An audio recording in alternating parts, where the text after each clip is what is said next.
பஸ்கள்.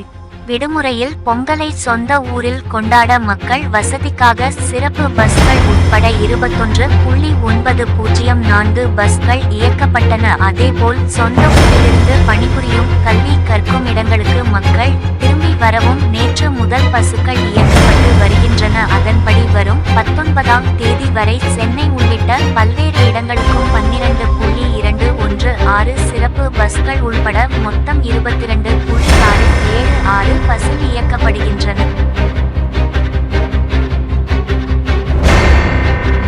திருப்பூர் முழுவதும் வெறிச்சோடி காணப்பட்டது.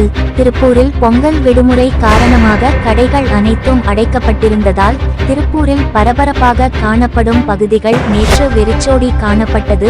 பொங்கல் பண்டிகை முன்னிட்டு திருப்பூர் பனியன் நிறுவனங்களுக்கு 12ஆம் தேதி முதல் 19ஆம் தேதி வரை விடுமுறை அளிக்கப்பட்டுள்ளது. மேலும் பள்ளி கல்லூரிகளுக்கு தொடர் விடுமுறையில் இருப்பதால் திருப்பூர் நகரம் முழுவதும் வெறிச்சோடி காணப்பட்டது.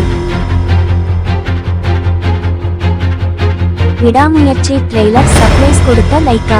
ஒரு பெரிய கூட்டமே இந்த அறிவிப்புக்காக வெயிட்டிங்கில் இருக்கிறது. இன்று மாலை சரியாக காலை 6:40 மணிக்கு அஜய்குமாரின் விடாமுயற்சி பட ட்ரெய்லர் வெளியாகிறது. பொங்கலுக்கு வருவதாக அறிவிக்கப்பட்டிருந்த பின்னர் அறிவிக்கப்படும் என எதிர்பார்க்கப்படுகிறது. நேற்றிலிருந்து விடாமுயற்சி தான் எக்ஸ் ட்ரெண்டிங்கில் முதலிடத்தில் உள்ளது.